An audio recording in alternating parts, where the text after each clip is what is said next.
The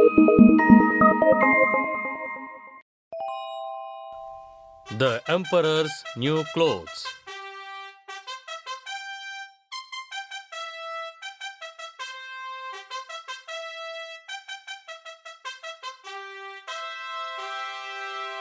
ఒకానొకప్పుడు ఒక అసమర్థుడైన రాజు ఉండేవాడు. అతనికి దుస్తులంటే చాలా ఇష్టం.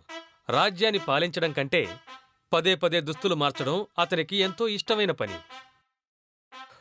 ప్రజలు రోజూ అతని కొత్త దుస్తులు చూడాలనే ఉద్దేశంతో రోజూ నాటకాలను చూడ్డానికి వెళ్తాడు. ప్రజలు అతని దుస్తులను చూసి ఆశ్చర్యపోవడం అతనికి ఎంతో నచ్చింది. మంత్రులతో రాజ్యం గురించి చర్చించడానికి బదులు తన దుస్తుల గురించి వాళ్ళు ఏమనుకుంటున్నారా అని అడిగేవాడు. ఓ నా మహామంత్రి, నా దుస్తులు ఎలా ఉన్నాయో చూసి చెప్తావా? నిన్న వేసుకున్న వాటికంటే ఇవి బాగున్నాయి కదా? ఇలా చూడండి మహారాజా, ఇది మీకు సరిగ్గా ఉంది. చాలా అద్భుతంగా కూడా ఉంది. మహారాజుకి కొత్త దుస్తులంటే ఎంత ఇష్టమో దేశంలోని ప్రజలందరికీ తెలిసింది. అలాగే ఇద్దరు మోసగాళ్లకు కూడా తెలిసింది. మోసగాళ్లైన వాళ్ళిద్దరూ రాజభవనానికి వచ్చి మహారాజుని కలవాలి అని చెప్పారు. మహారాజును చూడాలని అన్నారు కదా, ఎందుకో తెలుసుకోవచ్చా? ఆయన చాలా బిజీగా ఉంటారు, ఎప్పుడు పడితే అప్పుడు వెళ్ళి కలుసుకోలేరు. ఇలా చూడండి, మేము చాలా దూరం నుంచి వచ్చాం. రాజుగారికి డ్రెస్ అంటే చాలా ఇష్టం, అందుకే వచ్చాం. మా దగ్గరున్న అద్భుతమైన వస్తువులతో ఆయనకొక డ్రెస్ చేసిద్దామనే మేము ఇక్కడికి వచ్చాం. ఇప్పటికే మేము చాలా రకాల డిజైన్స్తో పలు రకాల దుస్తులు కుట్టిస్తూ ఉన్నాం. అవి వేసుకోవడానికే ఆయనకి సమయం సరిపోవడం లేదు. ఇందులో ఇదొకటా? కానీ మీరు అలా మాట్లాడకూడదు, ఎందుకంటే ఇది చాలా విచిత్రమైనది. ఇది దాదాపు ఇన్విజిబుల్ డ్రెస్ అనే అంటారు. ఈ డ్రెస్ వేసుకుంటే అందరికంటికి మనం కనపడం. ఎవరినైనా మనం సులభంగా మోసం చేయొచ్చు. ఎవరికంటికి తెలియకుండా మనం చేయాలనుకున్న పనిని చేసేయొచ్చు. అది విన్న ఆ వ్యక్తి వాళ్ళిద్దరూ చెప్పిన అద్భుతమైన దుస్తుల గురించి మహారాజుకు తెలియజేసేందుకు వెళ్ళాడు. ఏమంటున్నారు? మీరు చెప్పేది చాలా విచిత్రంగా ఉంది. ఈ డ్రెస్ వేసుకుంటే మాయమైపోతారా? దానికి అంత శక్తి ఉందా? అదేంటో చూద్దాం. వెళ్ళి వాళ్ళని పిలుచుకురండి. తక్షణం వాళ్ళిద్దరు ఇక్కడికి రావాలి. ఇది గనక నిజమే అయితే నా దగ్గర ఒక ప్రణాళిక ఉంది, దాన్ని అమలు చేస్తాను. ముందు మీరు వెళ్ళి వాళ్ళని పిలుచుకురండి. ఆ వ్యక్తి దుస్తులు నేసే వ్యక్తుల వద్దకు వెళ్ళాడు. మీరిద్దరూ త్వరగా రండి, మహారాజు గారు మిమ్మల్ని కలవాలనుకుంటున్నారు. లోపలికి రండి. ఎంత త్వరగా వీలైతే అంత త్వరగా దుస్తులను తీసుకొచ్చి మహారాజు గారికి చూపించండి. మహారాజు మంత్రులతో సమావేశమయ్యుండగా వీళ్ళిద్దరూ అక్కడికి చేరుకున్నారు.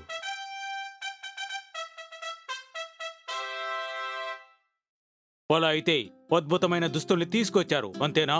అవును మహారాజా, కానీ ఈ దుస్తుల్ని ఎవరు చూడలేరు. మీరు చెప్పినట్టుగానే ఆ దుస్తుల్ని నాకిచ్చారంటే మీకు ఏం కావాలన్నా సరే అన్నీ నేను ఇస్తాను. ముందు ఒక గోల్డ్ బ్యాగ్ తో మొదలు పెడదాం. ఇంతకన్నా ఎక్కువ కావాలన్నా ఇస్తాను. తప్పకుండా మీరు ఆశించింది జరుగుతుంది. మేము త్వరగా డ్రెస్ రెడీ చేస్తాం. మీకు మంచి దుస్తుల్ని మేము కుట్టిస్తాం.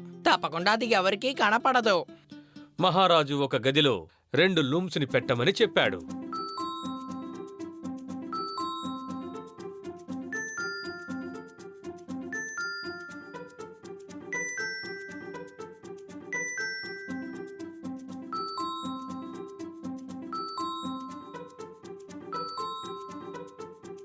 నేతనేసే వాళ్ళిద్దరూ బంగారపు నూలుని, విలువైన పట్టుని అడిగారు. వాటన్నిటినీ వాళ్ల సంచుల్లో దాచుకున్నారు. లూమ్స్తో పనిచేస్తున్నట్టుగా నటించారు.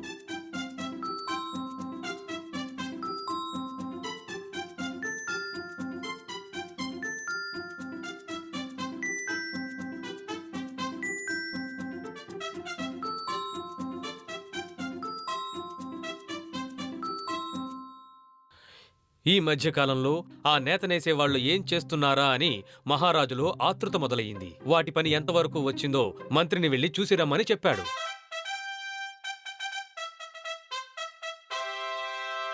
ఇలా చూడండి మహామంత్రి, మీరే నాకు నమ్మకమైన వాళ్ళు, ఎంతో ముఖ్యమైన వారు కూడా.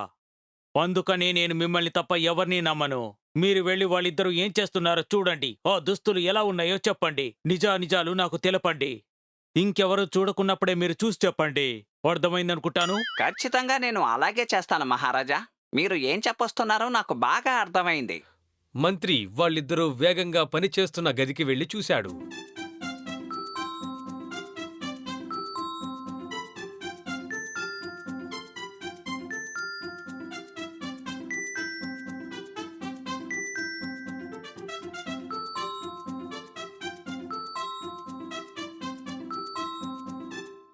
సార్, లోపలికి రండి సార్. ఈ అద్భుతమైన డ్రెస్ ని చూడండి. ఎంతో కష్టపడి మేము దీన్ని కుట్టాం.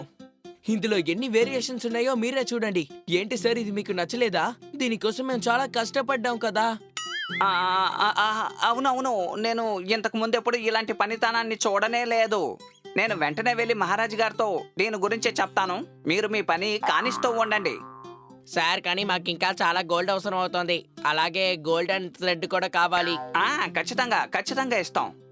ఓరి భగవంతుడా, ఇప్పుడు ఏం చేయాలి? అక్కడికి వెళ్ళి చూస్తే నిజంగా ఏమీ లేవే. ఒకవేళ నాకు కళ్ళు సరిగా కనపడడం లేదా? ఈ విషయం ఆయనకి తెలిస్తే నన్ను పనిలోంచి తీసేస్తారే. మంత్రి తిరిగి మహారాజు వద్దకు వెళ్ళాడు. కాని అక్కడ అతనికి దుస్తులే కనిపించలేదన్న విషయం మహారాజుకు చెప్పకూడదనుకున్నాడు. ఇంతకాలం మహారాజు దగ్గర పనిచేసిన తరువాత ఈ పనికి అతను తగినవాడు కాదని అనిపించుకోకూడదు. అందువల్ల చెప్పకూడదని నిర్ణయించుకున్నాడు.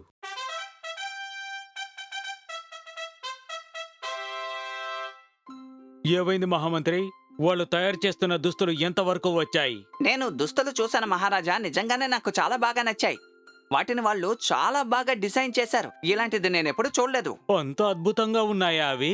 ఆ దుస్తుల్ని ధరించి నేను నగరంలో తిరగొచ్చా? నా ప్రజలందరినీ కలుసుకోవచ్చా? ఖచ్చితంగా మీరు వెళ్ళొచ్చు మహారాజా. అక్కడ ఉన్న వాళ్ళందరూ మిమ్మల్నే చూస్తారు. నేతనేసే వాళ్ళిద్దరూ నిర్విరామంగా నేస్తున్నట్టు నటించారు.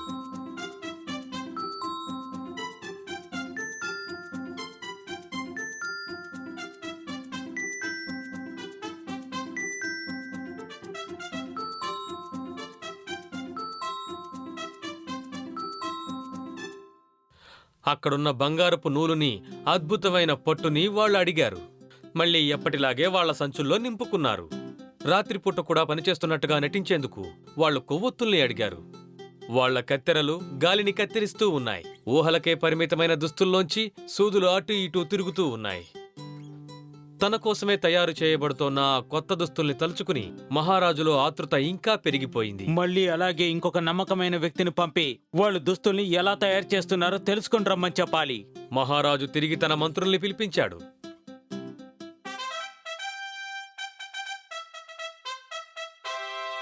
ఇలా చూడు గోటియా, త్వరగా వెళ్లి వాళ్ళేం చేస్తున్నారో చూసిరా. అక్కడ చూసినవన్నీ నాకు వివరంగా తెలియపరచాలి. నేతగాళ్లు నిర్విరామంగా నేస్తున్న గదికి ఆ వ్యక్తి కూడా వెళ్లి చూశాడు.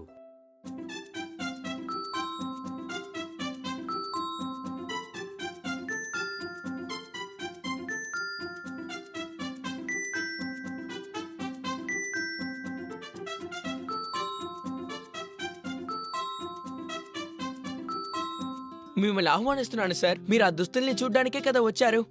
దీన్ని చూస్తేనే మీకు అర్థమవుతుంది మహారాజు దుస్తులో ఎలాంటి లోటు లేదని. మేము ఎలా చెప్పామో ఇది అలాగే చేస్తున్నాం. మా ఆశంతా దీన్ని బాగా చేయాలన్నదే. సార్ ఇది మీకు నచ్చిందా సార్? ఇంతకు ముందు ఎక్కడ ఇలాంటి పర్ఫెక్ట్ అయిన డిజైన్ ని మీరు చూసుండరని నాకు అనిపిస్తోంది. ఏమంటారు? అతను కూడా మంత్రిలాగే అయోమయంలో పడ్డాడు. అతని కంటికి ఏమీ కనిపించలేదు. కాని అది బయటికి చెప్తే తను మూర్ఖుడనుకుంటారు. తను చేసే ఉద్యోగానికి అర్హత లేనివాడు అనుకుంటారు. మంత్రిలాగే తను కూడా మూర్ఖుడనిపించుకోవడానికి సిద్ధంగా లేడు. నేను ఖచ్చితంగా చెప్తున్నాను, నిజంగానే ఇది అద్భుతమైన దుస్తులు. చాలా మంచి డిజైన్ చేశారు. ఇది మా రాజుగారికి నచ్చుతుంది. మీరు చెప్పినట్టు ఇలాంటి అద్భుతమైన దుస్తుల్ని ఇంతకు ముందు ఎప్పుడు చూడలేదు. వాళ్ళిద్దరూ దుస్తుల గురించి వివరించి చెప్పడం అతను జాగ్రత్తగా విన్నాడు. ఎందుకంటే అప్పుడే మహారాజుకి చెప్పగలుగుతాడు. ఎందుకంటే తను చూడని విషయాన్ని ఆయనకెలా చెప్పగలుగుతాడు?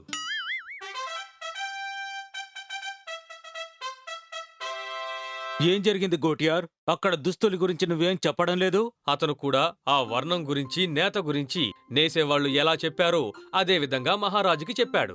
తనకి ఏమీ కనిపించలేదన్న విషయాన్ని అతను అంగీకరించలేకపోయాడు. ఒకవేళ అంగీకరిస్తే తను అందరి ముందు మూర్ఖుడైపోతాడు. అద్భుతం! రేపు నాకు ఆ దుస్తులు లభిస్తాయన్నమాట. వాటిని ప్రత్యక్షంగా చూస్తాను. మీరు చూశారంటే నన్ను అభినందిస్తారు. వాటిని ఎప్పుడు చూస్తానా అని ఆతృతగా ఉన్నాను. మర్నాడు వాళ్ళిద్దరూ నేతనేస్తున్న ప్రదేశానికి మహారాజే స్వయంగా వెళ్ళాడు. వాళ్ల చేతులు వేగంగా పనిచేస్తున్నాయి. వాళ్ల కళ్ళు మగ్గం మీద పరుగులు తీస్తున్నాయి. వాళ్ళ మాయా వస్త్రాల పనిలో నిమగ్నమైపోయారు. అరెరే రండి మహారాజా, మేం కూడా మీకోసం ఎదురు చూస్తున్నాం. మీ అందమైన ఈ దుస్తుల్ని చూపించడానికి ఎంత అందంగా ఉందో చూడండి. మేము ఊహించిన దానికంటే ఇది బాగా వచ్చింది. తప్పకుండా ప్రతి ఒక్కరూ మీ గురించి, మీ దుస్తుల గురించే మాట్లాడుకుంటారు. ఇటు చూడండి, ఇది మీరు వేసుకుంటే చాలా అద్భుతంగా ఉంటుంది. ఇంతకు ముందు ఎప్పుడు మీ జీవితంలో ఇలాంటి దుస్తుల్ని మీరు వేసుకొని ఉండరు. ఇది మీకు నచ్చిందా? అది మాత్రమే కాదు, ఈ దుస్తుల్ని మీరు వేసుకున్నాకే ఆ దుస్తులకే చాలా గర్వంగా ఉంటుంది, చాలా అందంగా ఉంటుంది. మహారాజు నిశితంగా పరిశీలించాడు, కానీ అతని కంటికి ఏమీ కనిపించలేదు. నేను ఈ రాజ్యానికి రాజుని. నేను దేన్ని చూడలేదని చెప్పారంటే ఈ ప్రజలు నన్ను ఒప్పుకోరు. ఆ పరిస్థితి నాకు రాకూడదు. తననెక్కడ మూర్ఖుడనుకుంటారో అని భయపడి మిగతా ఇద్దరూ చెప్పినట్టుగానే మహారాజు కూడా చెప్పాడు. ఆ దుస్తులు చాలా బాగున్నాయన్నాడు. ఊరేగింపు రోజున వాళ్ళిద్దరూ మహారాజుకు దుస్తులు తొడుగుతున్నట్టుగా నటించారు. చక్కని హస్త నైపుణ్యాన్ని ప్రదర్శించారు. చూడండి మహారాజా, అద్దాన్ని ఒకసారి చూడండి. ఈ దుస్తులు నిజంగానే మీకు చాలా బాగున్నాయి. ఇద్దరూ కూడా మహారాజుకి జాకెట్ ని, ట్రౌజర్స్ ని తొడుగుతున్నట్టుగా నటించారు. అందులో ఏవో లోపాలున్నట్టు వాటిని సరిచేస్తున్నట్టు కూడా నటించారు. ధరింపజేసిన తర్వాత చిన్న చిన్న మార్పులు కూడా చేశారు. ఆ తర్వాత దూరంగా నిలబడి వాళ్ళ నేసిన నేతకు మురిసిపోయారు. అరే, ఇది ఇక్కడి నుంచి చూడడానికి చాలా అందంగా ఉంది. ఇది మీకు బాగా సూట్ అయింది. నిజానికి ఇందులో ఉన్న కలర్ మీకు చాలా బాగుంది. ఆగండి, నేను ముందు దాన్ని సరిచేస్తాను. చూసారా, ఇప్పుడు ఇది చాలా బాగుంది. ఇప్పుడు మీరు ఏం చెప్పదలుచుకున్నారు మెజెస్టీ? చెప్పండి. ఓ, ఏం చెప్పమంటావు? మీరు చాలా అద్భుతంగా తయారు చేశారు. ఇవి వేసుకుంటే నాకెంతో సంతోషంగా ఉంది. మీరు తయారు చేసిన విధానం నాకెంతగానో నచ్చింది. మహారాజు అద్దం ముందు నిలబడ్డాడు. ఇప్పుడు కూడా అతనికి తను వేసుకున్న దుస్తులు కనిపించడం లేదు. ఆయన కూడా వాటిని తొడుక్కున్నట్టుగా అభినయించాడు. రకరకాల భంగిమల్లో నిలబడ్డాడు. చూసారా మహారాజా, ఈ దుస్తులు వేసుకున్న తర్వాత మీరు చాలా అందంగా ఉన్నారు. ఇప్పుడు మీరు తిరణాలకి వెళ్ళిరండి. మహారాజు వెనుక వేలాడుతున్న దుస్తుల్ని పట్టుకున్నట్టుగా పనిచేసే వాళ్ళు కూడా నటించారు. ఆ ఊళ్ళో ఉన్న ప్రజలందరూ ఆ దుస్తుల మహిమ గురించి విన్నారు. మహారాజు ఆ దుస్తుల్ని వేసుకుని రావడం చూడాలని ప్రజలు ఎదురు చూస్తున్నారు. చివరికి మహారాజు అక్కడికి రాగానే అతన్ని చూసిన ప్రజలు మౌనంగా ఉండిపోయారు. అప్పుడు హఠాత్తుగా ఒక చిన్న పిల్లాడి గొంతు వినిపించింది. ఏమైంది? ఆయన అలా సింపుల్ గా వస్తున్నారు. పక్కనున్న వాళ్ళందరూ కూడా అదే మాట అన్నారు. మహారాజు ఎంతో అవమానానికి గురయ్యాడు. వాళ్ళిద్దరూ కలిసి తనను ఎంత మోసం చేశారో అప్పుడు అర్థమయ్యింది. మంత్రులిద్దరూ కూడా తనని మోసం చేశారని తెలుసుకున్నాడు. ఇంకా అవమానాల పాలవడం ఇష్టం లేక ఆ ఊరేగింపుని అంతటితో చాలించాలనుకున్నాడు. ఆ మోసగాళ్ళిద్దరూ వాళ్లకి దొరికిన బంగారం, పట్టు తీసుకుని అక్కడ్నుంచి పరారయ్యారు. ఆ తర్వాత వాళ్ళను చూసిన వాళ్ళు గాని, వాళ్ల గురించి విన్నవారు గాని లేరు.